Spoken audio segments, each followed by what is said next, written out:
Observatório do Clima, rede de organizações que discute as mudanças climáticas no país, divulgou dados sobre as emissões dos gases de efeito estufa relativos ao ano de 2013. Os números apresentados mostram uma mudança de tendência. Em 2013, as emissões brasileiras atingiram mais de 1,5 bilhão de toneladas de CO2.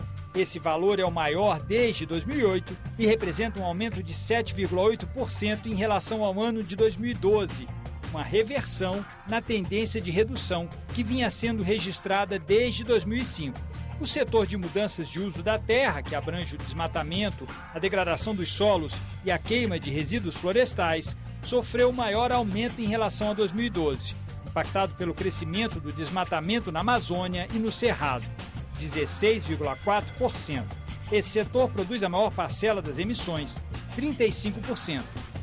O setor de energia, responsável por 30% das emissões em 2013, teve um aumento de quase 8% em relação ao ano anterior, por influência do uso da energia termoelétrica e do consumo de combustíveis fósseis, como a gasolina e o diesel. A agropecuária vem em terceiro lugar, representando 27% das emissões brasileiras.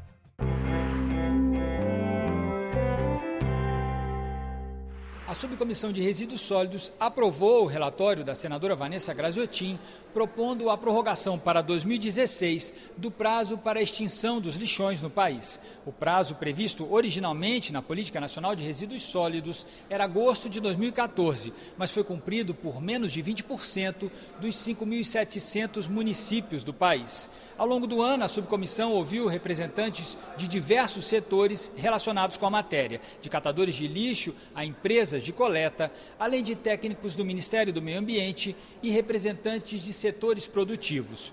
O relatório aprovado pede também regime de urgência para diversos projetos em tramitação no Senado que estabelecem isenções tributárias e estímulos fiscais a processos que envolvam a logística reversa e a reciclagem. A gente concorda com a prorrogação do prazo, a extensão do prazo, mas apresentamos alguns projetos para que medidas sejam adotadas, entre elas a facilidade do acesso a financiamento por parte dos municípios, em primeiro lugar, e em segundo lugar, o que é mais importante, permitir que inclusive aqueles municípios que estejam no CIAF, que estejam no CALC, possam, para este caso específico, acessar os financiamentos disponibilizados, sobretudo, pelo poder público federal, pelo governo federal. Foi realizada no início de dezembro em Lima, no Peru, a COP20. Veja agora trechos da entrevista do presidente do painel intergovernamental de mudanças climáticas, Rajendra Pachauri, sobre as discussões na conferência. I would only tell civil society that the time has come now for us to focus on solutions. I think the problem is very clear. Yes, of course, we have to keep highlighting the problem in terms of its seriousness, the impacts that human society and all life on planet Earth will be facing. But we need to create a sense of confidence by fashioning and looking at the solutions. And I would tell civil society that we need to develop a positive outlook, because civil society can make a lot of difference to other stakeholders like government, business, research and academia. And the time has come for us to focus on solutions rather than harping on the problem. Os resultados alcançados neste encontro devem pautar o acordo sobre as metas de redução de emissões a serem estabelecidas na COP21, no final de 2015, em Paris.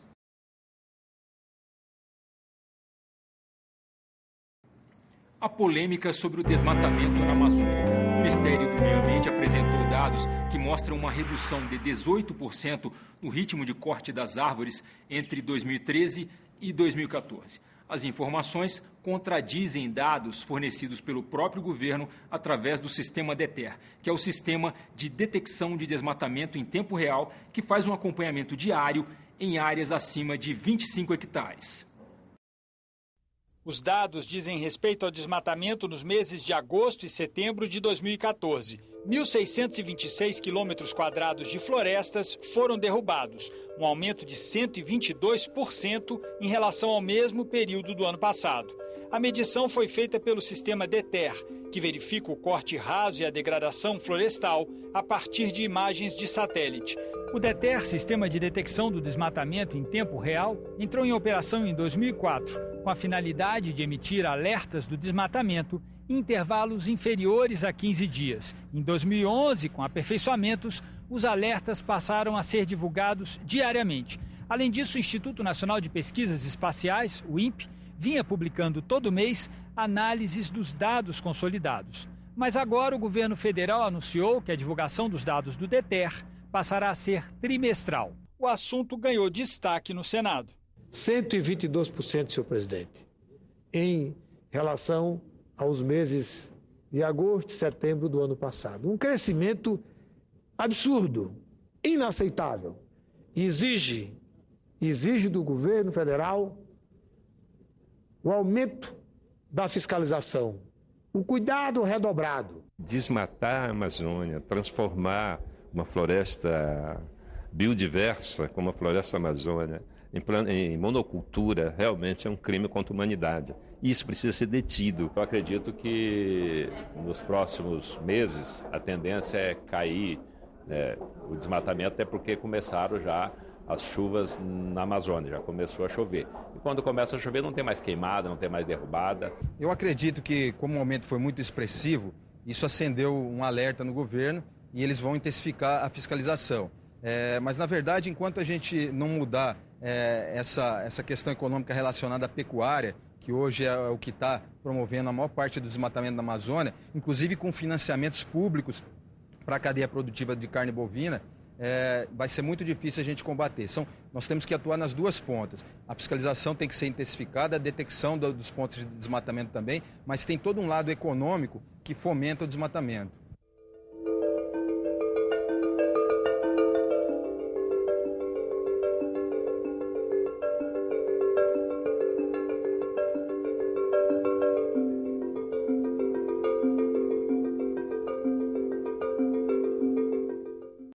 Quando Brasília foi inaugurada em 21 de abril de 1960, ela foi chamada de capital do terceiro milênio, muito em função da arquitetura futurista.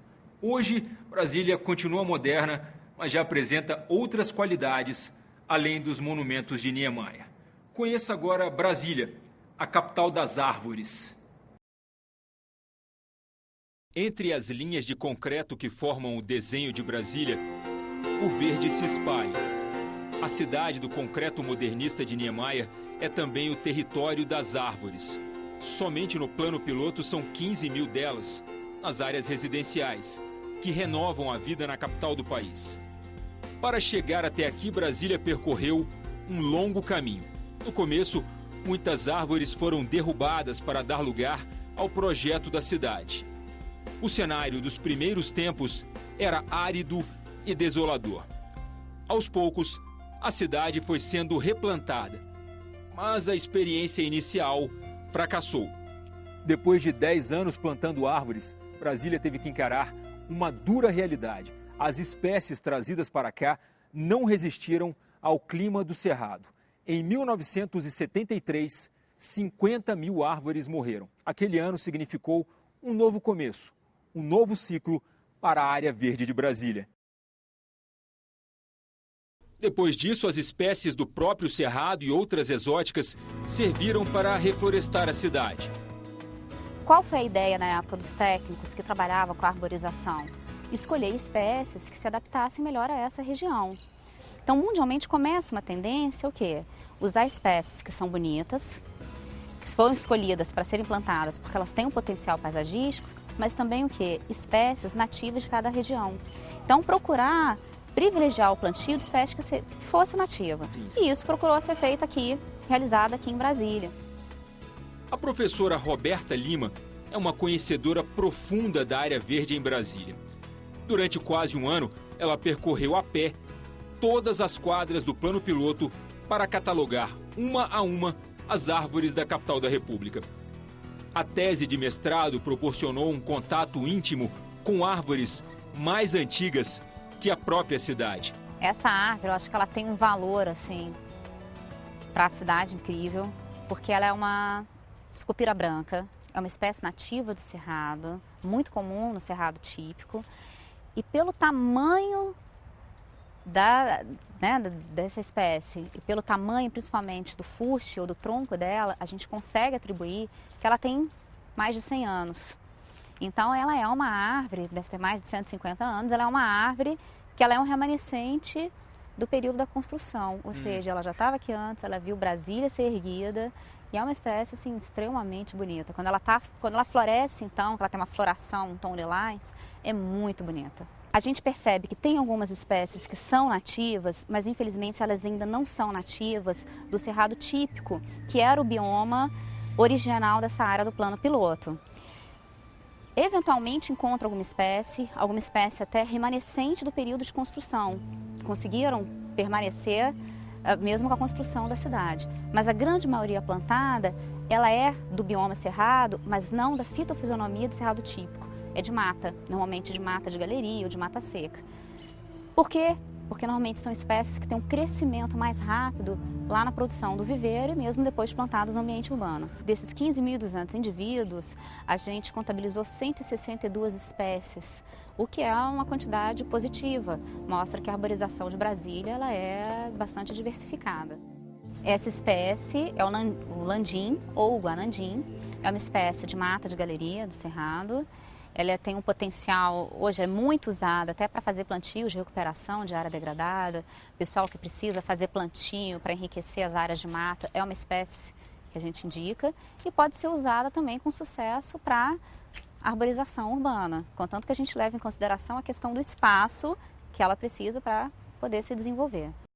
Segundo a ONU, são recomendados 12 metros quadrados de área verde por habitante.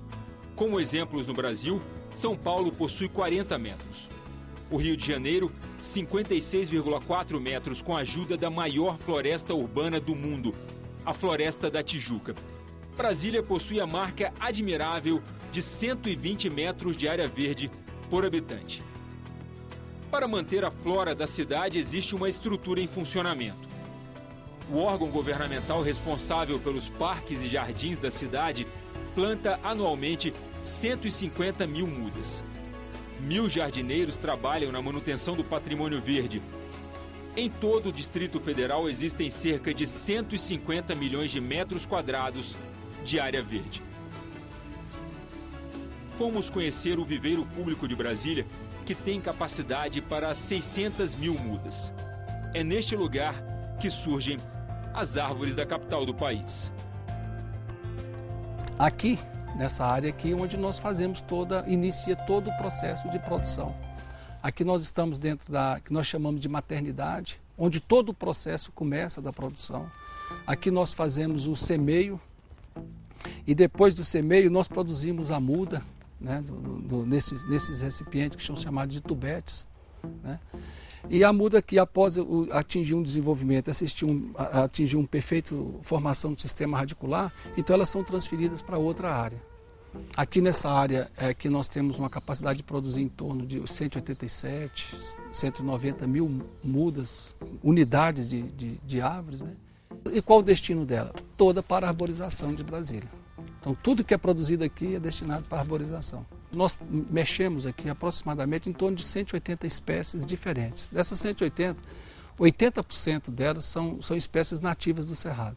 Então nós fazemos a coleta de semente com as matrizes que nós já temos elas catalogadas, sabemos as localizações dessas matrizes.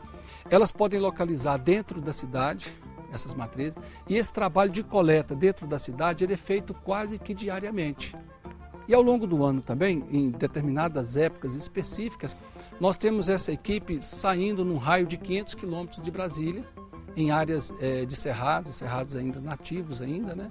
Onde nós temos as matrizes ali localizadas e vamos lá fazer a coleta dessa semente. Essa semente então é trazida para o viveiro, onde sofre o processo de beneficiamento e após o beneficiamento é trazida então para essa área daqui.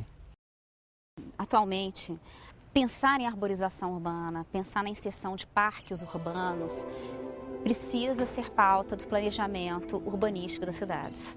Por quê? Como eu já comentei, você melhora muito o microclima dessas cidades. Tanto para o lazer, tem estudos psicológicos que já mostram que a população, inclusive, se beneficia porque ela fica mais calma pela beleza das flores, pela sombra das árvores e por questões ambientais. Quando a gente usa, então, espécie nativa, você tem, notoriamente, o retorno até de espécies da fauna, principalmente avifauna, que vão se alimentar daqueles frutos. E é interessante porque a própria população começa a ter conhecimento daquilo que é característico da região dela.